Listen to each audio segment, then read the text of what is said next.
오늘 저에게 주신 하나님 말씀 함께 보겠습니다. 아모스 9장 1절에서 6절 말씀입니다. 제가 한 절, 여러분이 한 절 교독하도록 하겠습니다.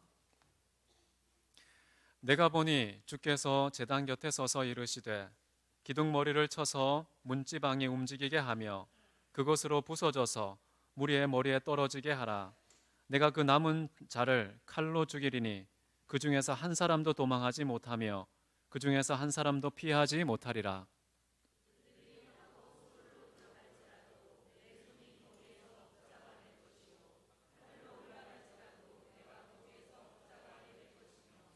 갈멜산 꼭대기에 숨을지라도 내가 거기에서 찾아낼 것이요 내 눈을 피하여 바다 밑에 숨을지라도 내가 거기에서 뱀을 명령하여 물게 할 것이요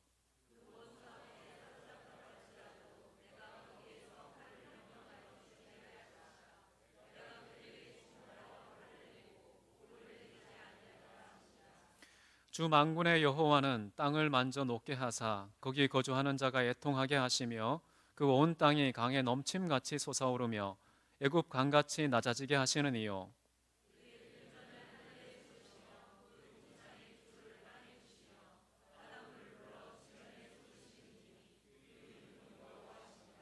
아멘.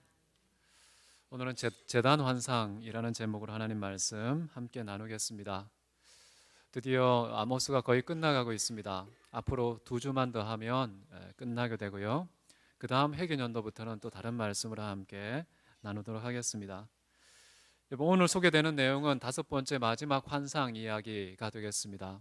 앞에서 우리는 4가지의 환상을 나눴었는데요. 메뚜기 재앙이 있었습니다.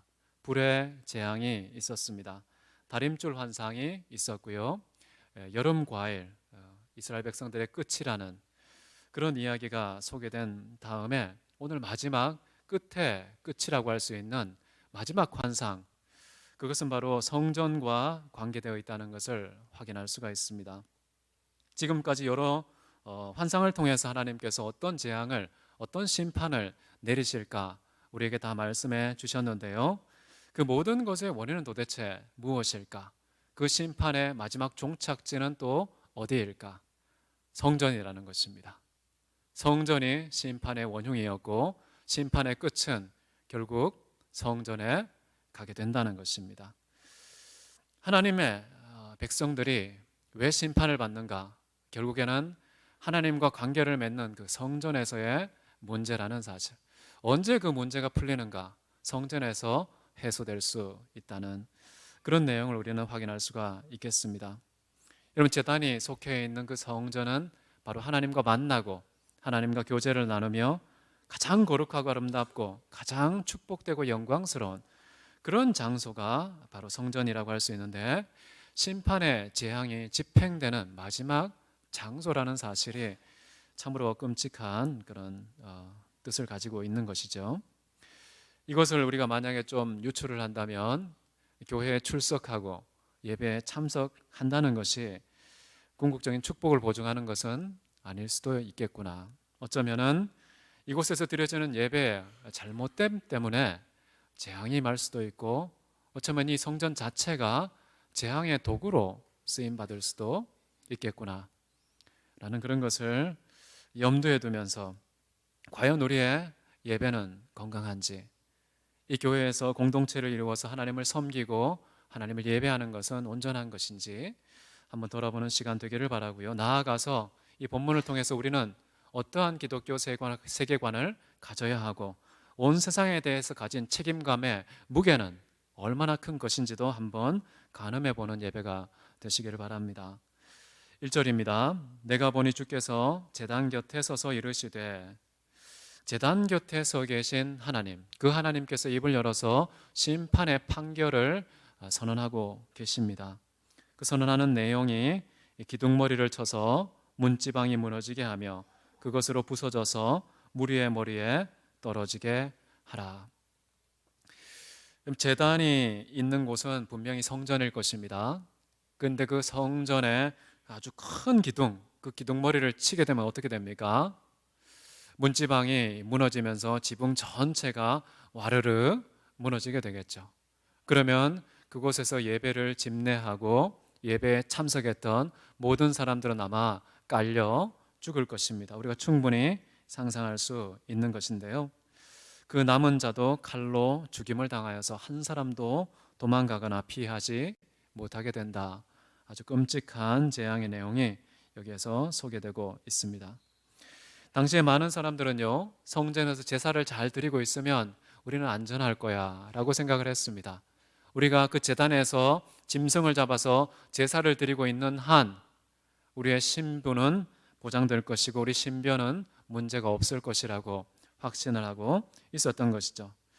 다시 말하면 이 제사라는 것이 종교적인 안정제 또는 진통제 역할을 했다는 것입니다. 양심이 가책이 있을 때 빨리 이 고약을 바르듯이 제사를 한 판 드리면 바로 내 양심의 가책도 해결되는 그런 판단력을 가지고 있었던 것입니다. 내가 제사 드렸는데, 내가 예배당에 나왔고 성전에 나왔고 제사를 예배를 잘 드렸는데, 그러면은 내 삶이 어떠한들 아무 문제 없고 별 탈 없을 것이다, 이런 판단력을 가지고 있었던 그런 사람들에게 지금 제단 자체가, 제단에 속해 있는 성전 지붕이 심판의 도구로 쓰임 받는 그런 상황이 전개되고 있다는 것은 참으로 놀라운 일이 아닐 수가 없습니다. 단순히 구약 시대, 예레미야 시대에 있었던 그런 재앙의 내용만은 아닙니다. 오늘날에도 예배당이 올무가 되어서 형벌을 당하는 경우를 곳곳에서 목격하기 때문입니다. 여러분, 대한민국 교회가 갖고 있는 예배당 건축 비용을 위해서 대출한 금액이 얼마나 되는 줄 아십니까? 10조에서 많게는 12조로 추산하고 있습니다. 이것에 대한 매년 지불해야 되는 이자는 얼마나 될까요? 이자가 5천에서 6천억 원이 나가고 있습니다.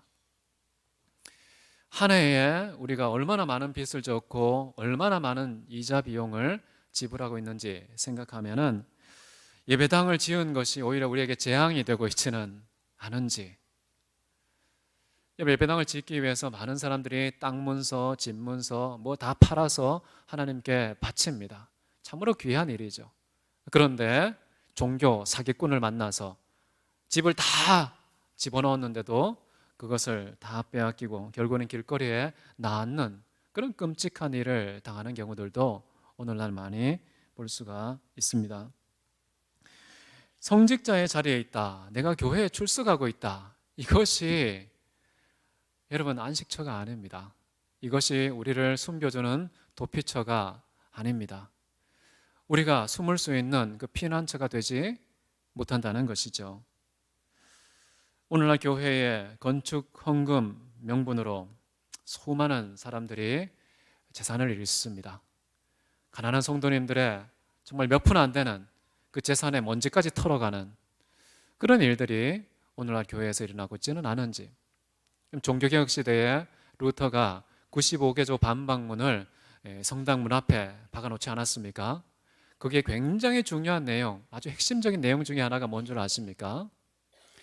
성도님들의 지갑을 털어서 교회가 가져가서 베드로 성당 짓지 말라는 거예요. 지금 그 시대에 가장 부자는 누구였느냐? 교황이었습니다. 가장 부자가 누구였느냐? 추기경이었습니다. 가장 부자가 누구였느냐? 대주교, 주교, 사제, 이런 분들이 가장 큰 부자였습니다. 그런데 하루하루 먹고 살기도 힘든 그 성도들의 주머니까지, 쌈짓돈까지 다 털어서 긁어 모아서 베드로 성당을 짓고 그 안에 으리으리한 그런 엄청난 그 화가들을 불러서 그림을 그리게 하고 조각품을 새기는 그런 일들을 했습니다. 근데 오늘날에 마치 루터가 살아있다면 깜짝 놀랄 일이겠죠. 교회가 베드로 성당보다 훨씬 큽니다. 엄청나게 더 많은 좌석이 확보된 그 예배당을 본다면 깜짝 놀라지 않겠습니까? 도대체 이거 얼마나 많은 돈이 들어갔을 것이며 얼마나 많은 사람들의 고통이 이곳에 쏟아부어졌을 것인지 생각해 보면은 루터가 어쩌면 통곡할 일이 되겠습니다. 다시 종교개혁 일어나야겠다, 다시 반박문 붙여야겠다, 이런 마음이 들 정도로 오늘날 교회는 너무 부자이기도 하고요, 그 부가 하나님의 영광을 위해서, 이웃을 위해서 쓰이는 것보다는 자기의 배를 불리고 종교적인 야욕을 떨치는 곳에 잘못 사용되고 있는 그런 모습을 보기 때문에 안타까운 일이지요. 우리 성도님들은 헌금을 하십니다. 헌금을 할 때 혹시 하나님께서 내가 이 땅에 사는 동안 뭔가 좀 더 큰 복을 주실 거야, 더 많은 복을 내게 주실 거야 라는 투자성 헌금을 했다면 헌금 봉투가 우리에게 재앙이 될 것입니다.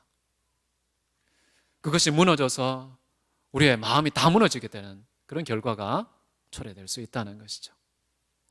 예배당에서 하는 모든 활동들도 마찬가지입니다.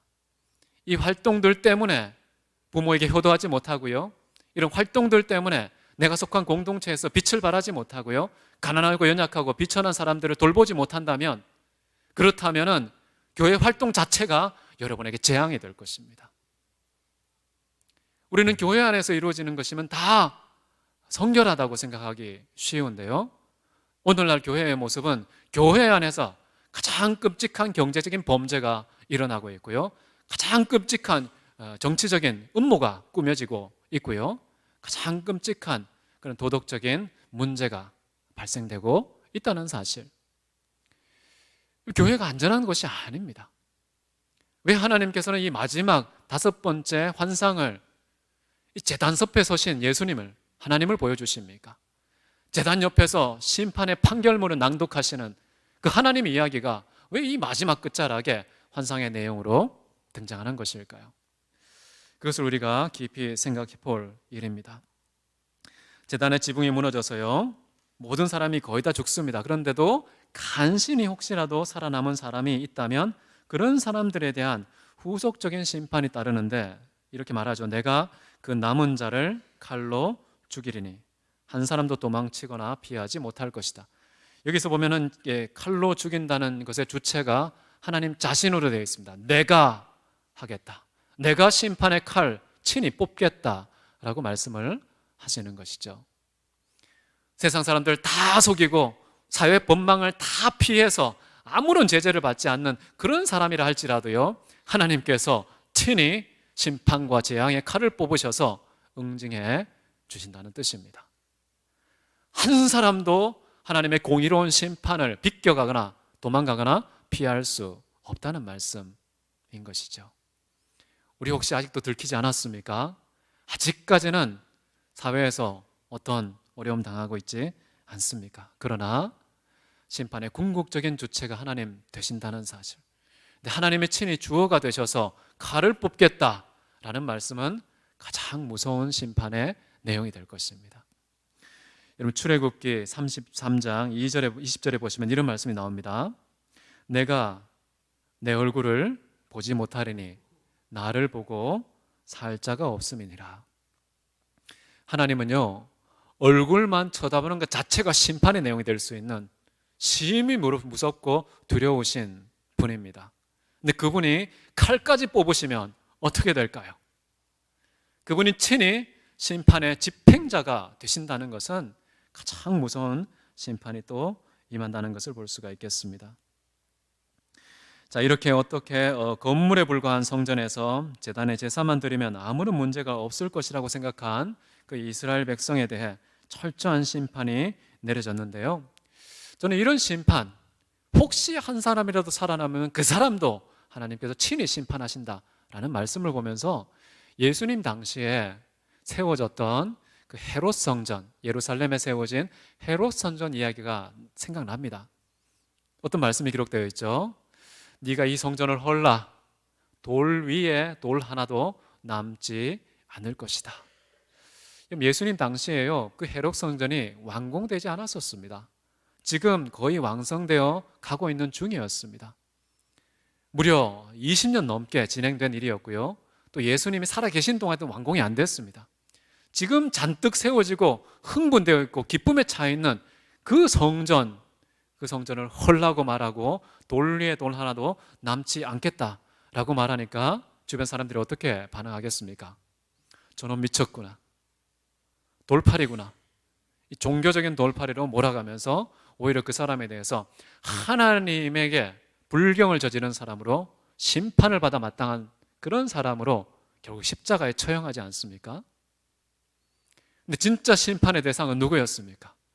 그 성전을 건축하고 있는 사람들, 그 성전에서 권세를 부리던 사람들, 그곳에서 정말 많은 사람들 앞에 존경과 칭찬을 받으면서 정작 가난한 사람들의 주머니를 털고 고통과 억압과 강제를 통해서 삶의 순통까지 탁탁 막은 그런 종교 지도자들이 심판의 대상이 되지 않았습니까? 아모스 시대나 예수님의 시대나 어쩌면 지금의 시대나 다르지 않을 수 있겠구나 라는 생각이 듭니다. 가장 큰 심판 누가 당할까? 그 심판의 칼끝은 결국 어디로 겨냥하는 것일까? 점점 다가가서 목회자를 향하는 것은 아닐까? 목회자를 배출한 신학교, 신학교수는 아닐까? 그런 생각을 하게 됩니다. 우리 사회에서도 그런 거 보지 않습니까? 처음에 곧장 칼끝을 가장 궁극적인 그 응징의 적폐청산의 대상을 향합니까? 그렇지 않죠. 서서히 좁혀가지 않습니까? 마치 하나님께서도 그러시는 것 같습니다.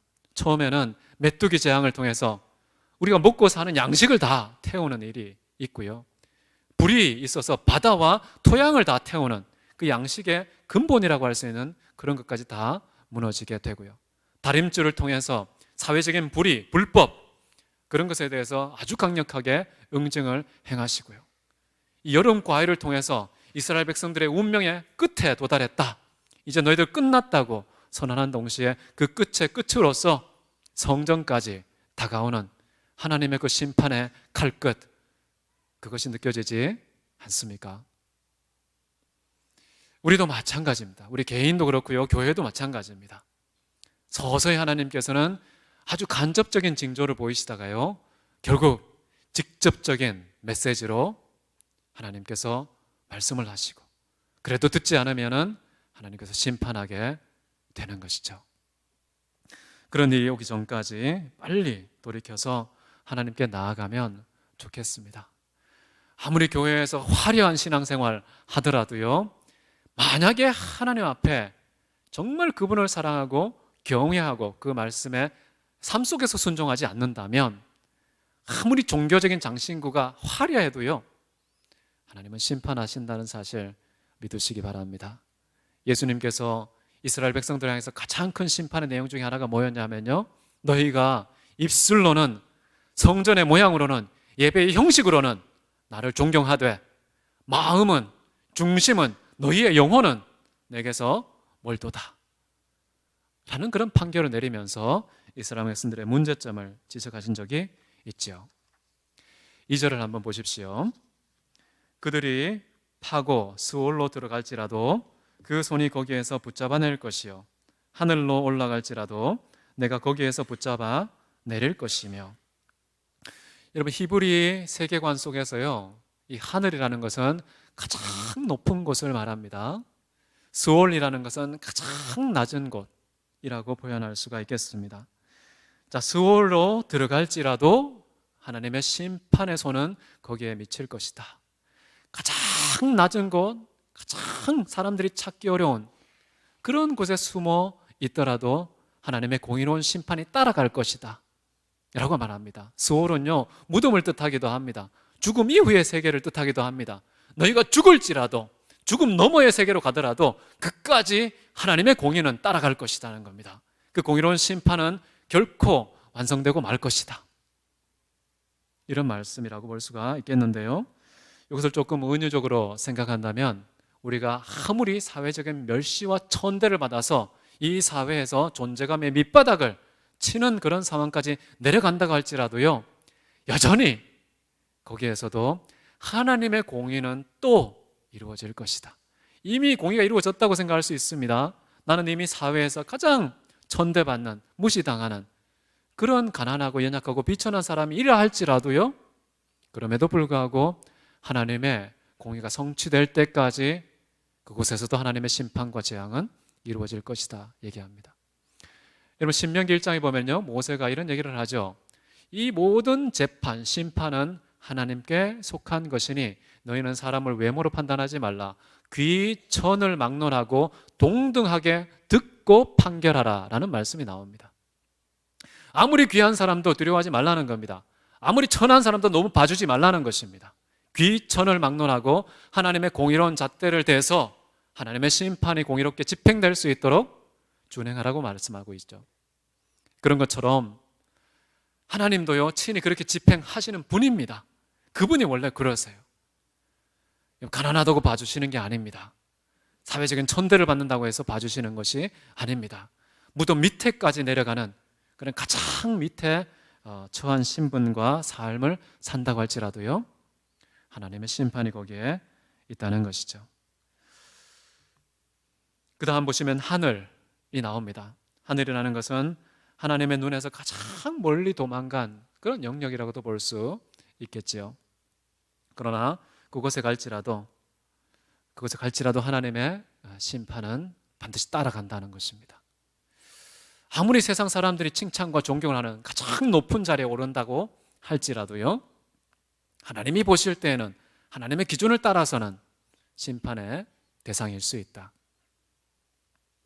그런 의미에서 우리가 하늘로 간다고 할지라도 하나님의 공의가 따라와서 반드시 성취되게 될 것이다 라고 보시면 되겠습니다. 세 번째입니다. 3절 보시면요, 갈멜산 꼭대기에 숨을지라도 내가 거기에서 찾아낼 것이요.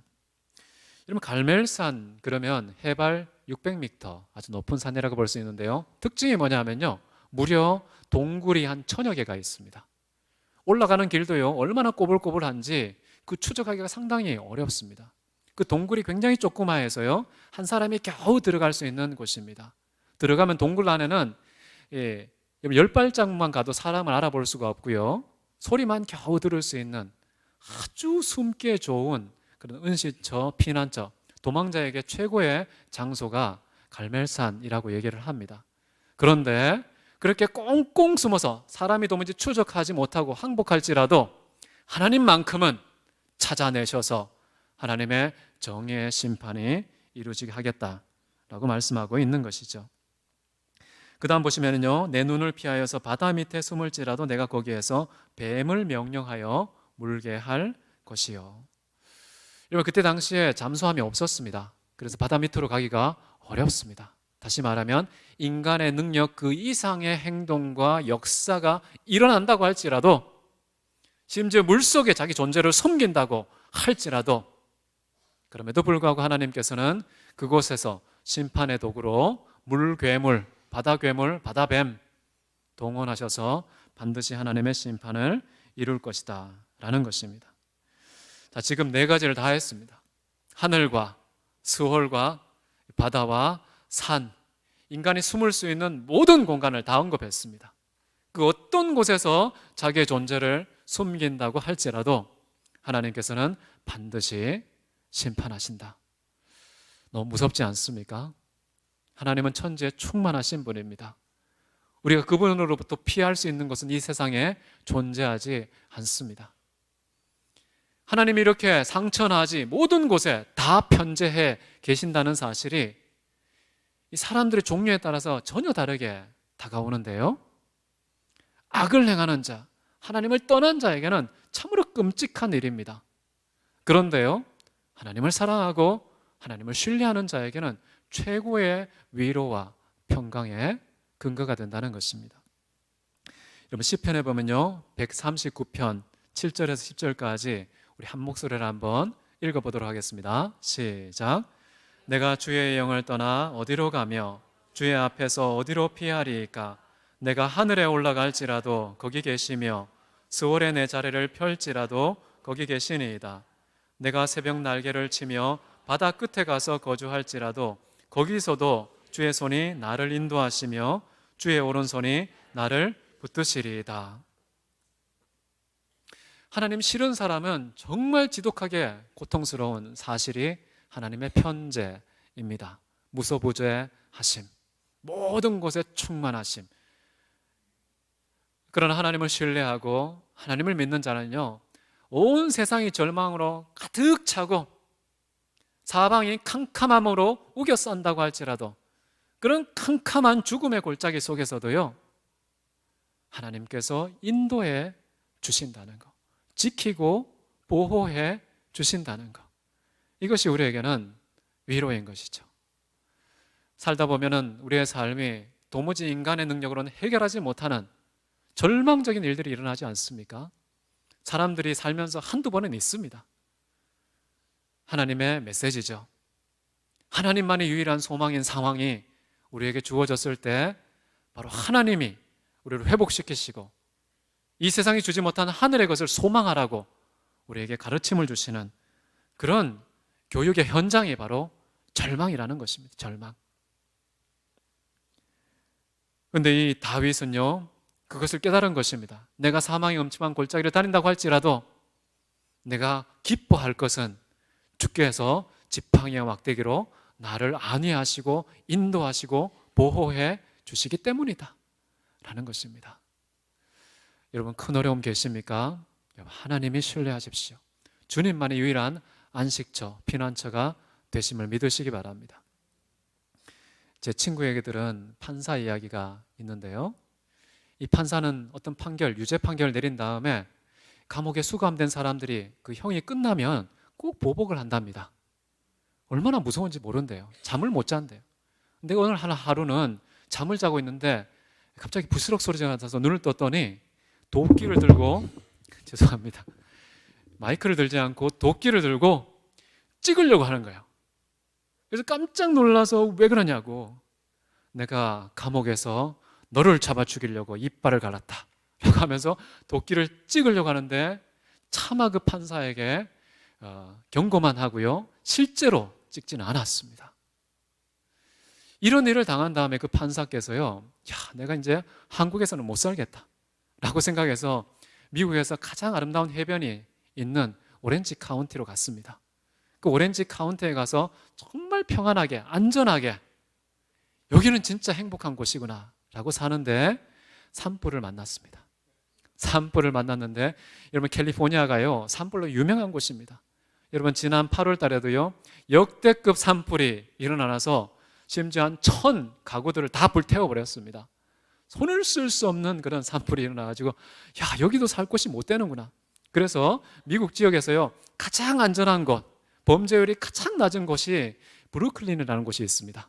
그곳으로 가서 이제 이사를 가서 사는데 정말 범죄가 보이지 않습니다. 그래서 너무 감사하게 기쁘게 예배를 드리는데요, 예배당에 총기 난사 사건이 일어났습니다. 예배를 드리고 있는 중에 막 총을 쏘고 너무 끔찍한 거예요.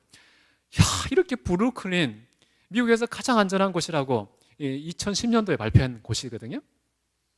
그런 곳에서도 범죄가 일어나고 심지어 예배당에 예배하는 중에도 총기가 난사되는 이 끔찍한 곳을 경험한 다음에 그분이 이런 고백을 했답니다. 이 세상에는 안전한 곳이 없다. 주님 안에서만, 그리스도 예수 안에서만 피난처가 있구나 라는 생각을 했답니다. 예배당도 안전하지 않습니다. 세상 사람들이요 가장 안전한 우범 지역에서 가장 안전한 곳이라고 말하는 그런 곳도 우리를 지켜주지 못한다는 것이죠. 그래서 하나님만이요 피난처입니다. 혹시 잠수 타신 분 계십니까? 영적인 침체를 겪고 계시면서 나는 좀 하나님 피해야겠다, 예배당 안 나와야지, 성도님들 만나면 안 되겠다 라고 생각하는 분들 계시거든요. 여러분, 피할 수가 없습니다. 하나님 안에 거하시는 것이 최고의 피난처임을 믿으시기를 바랍니다. 4절입니다. 그 원수 앞에 사로잡혀 갈지라도 내가 거기에서 칼을 명령하여 죽이게 할 것이라. 여러분, 원수 앞에 사로잡혀 하는 것은요 이미 재앙 아닙니까? 이미 심판에 접어든 거 아닙니까? 그런데요 참 놀랍습니다. 원수가 그들을 사로잡아서 포로로 잡고 핍박하고 조롱하고 멸시할 때 그것조차도 하나님의 공의에 미치지 못하면요 그 속에서도 하나님께서 그 공의로운 심판이 완전하게 성취될 때까지 칼을 뽑으신다 라고 보시면 되겠습니다. 나 이만큼 당했으면 충분해, 내 원수가 이렇게 나를 괴롭혔으면 충분해, 나는 이제 털었다고 생각하기 쉽는데요, 그러나 하나님의 공의가 참 무섭습니다. 이것은 사람들 사이의 관계가 아닌 거예요. 그 사람들이 나를 힘들게 하고 어렵게 한 것이 그것이 하나님의 심판의 전부가 아니라는 겁니다. 하나님의 심판은 하나님의 공의가 찰 때까지 하나님의 정의가 온전히 이루어질 때까지 멈추지 않는다는 것이죠. 그러면서 이렇게 말합니다. 뒷부분에 보시면 내가 그들에게 주목하여 화를 내리고 복을 내리지 아니하리라 하시니라. 이거 무슨 말일까요? 복을 안 줄 거야. 그들에게는 화를 내릴 거야 라고 얘기하십니다. 원수에게 잡혀갔는데, 이미 포로가 되었는데 그런 사람에게 하나님의 화가 임할 것이라고 말하는데요, 이런 말을 할 수 있는 분이 누구밖에 없습니까? 하나님뿐이십니다. 복은 안 주고 화를 줄 수 있는 결정권을 갖고 있는 분은 하나님뿐이십니다. 생사, 화, 복 누가 주관하십니까? 하나님이 온전히 주관하고 계시다는 것을 여러분 믿으시기를 바랍니다.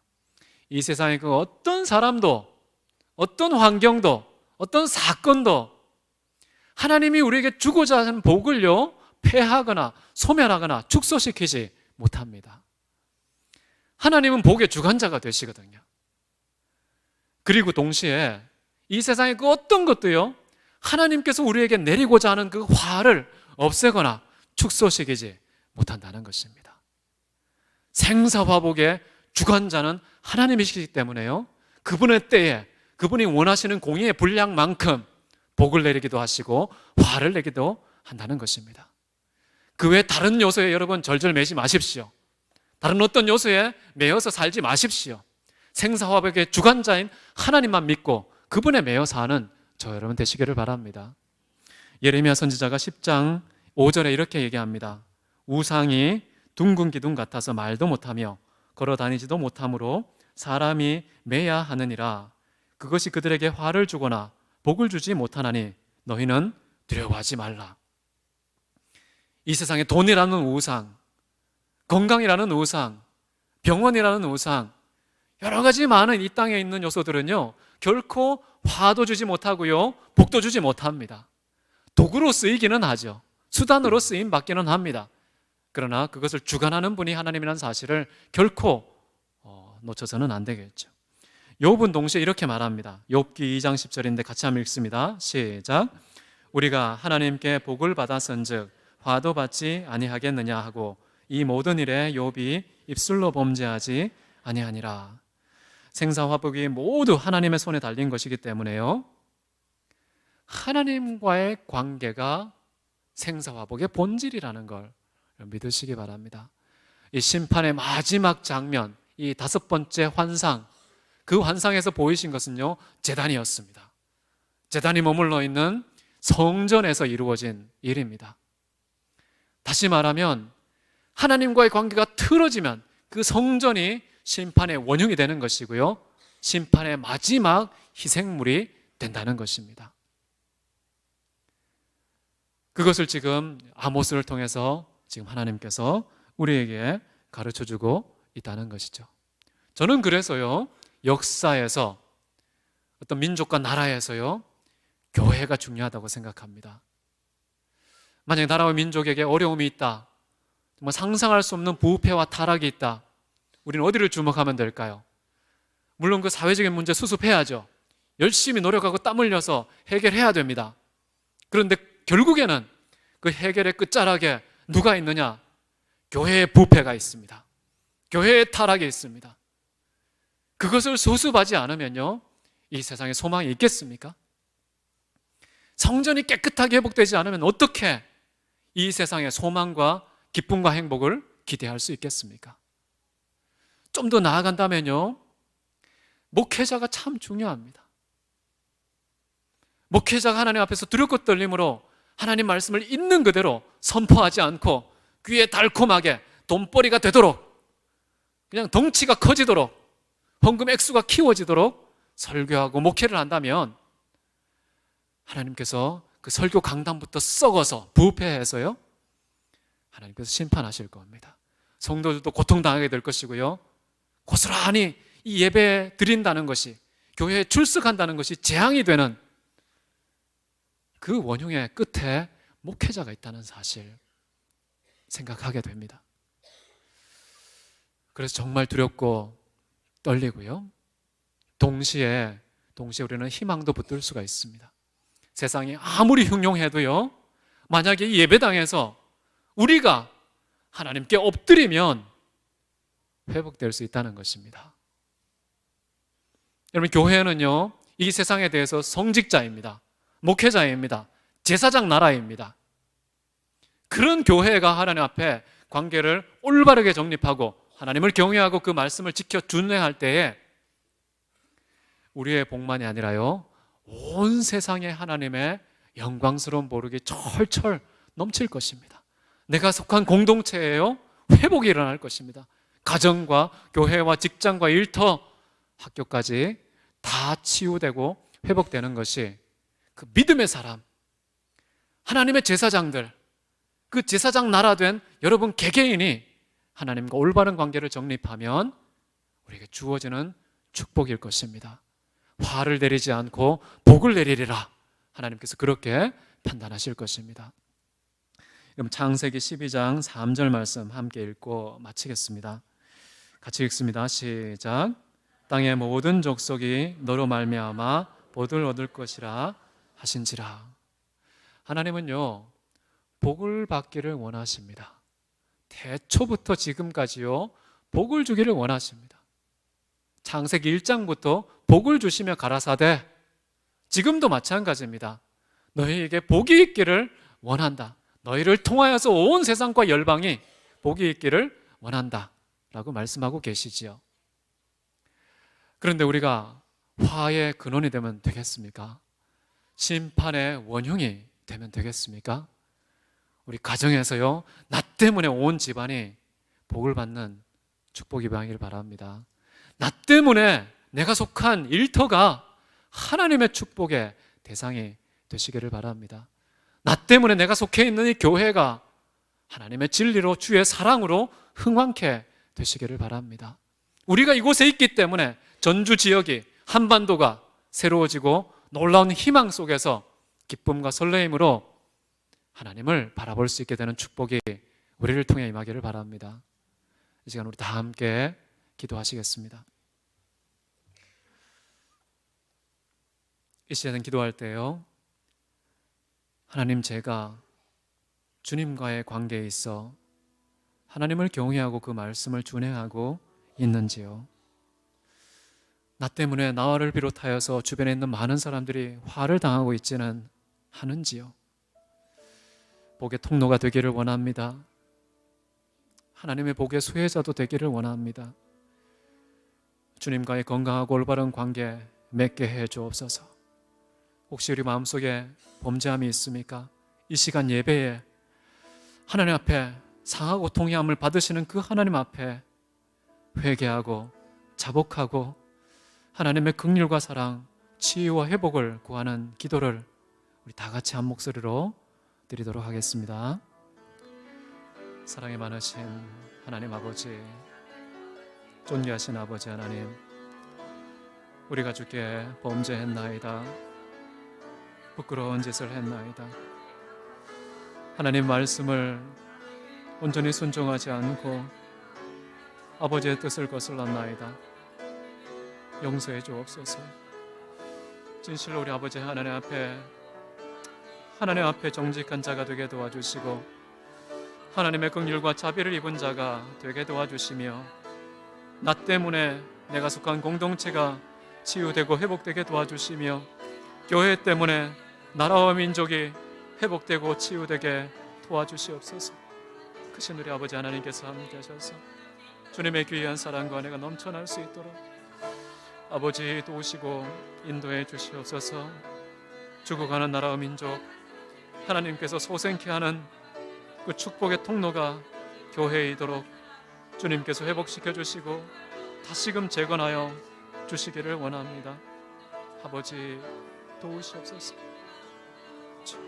도우시옵소서. 사랑이 많으신 하나님 아버지, 성전에도 하나님의 심판이 임한다는 사실 기억하게 하옵소서. 성전된 우리 각자에게도 하나님의 심판이 임할 수 있다는 사실 기억하게 하옵소서. 이 세상의 그 무엇도 복과 화를 주관하지 못하며 하나님이 그 모든 것을 주관하고 계신 분임을 기억하게 하옵소서. 또한 복을 내리기 원하시는 그 하나님의 복이 우리를 통하여서 온 땅과 열방 가운데 선포되고 공급되기를 소원하시는 하나님의 마음을 기억하게 하옵소서. 우리 일주일의 삶이 그러한 삶으로 향기로운 제사가 되게 도와주시고 하나님의 놀라운 복의 수혜자가 되며 동시에 공급자가 되어서 우리 한 사람 한 사람을 통하여서 이 시대에 들여온 캄캄한 재앙 거두어내는 하나님의 축복의 통로가 되도록 아름답게 사용해 주옵소서. 그리하실 주님 찬송하며 살아계신 예수 그리스도의 이름으로 기도했습니다. 아멘.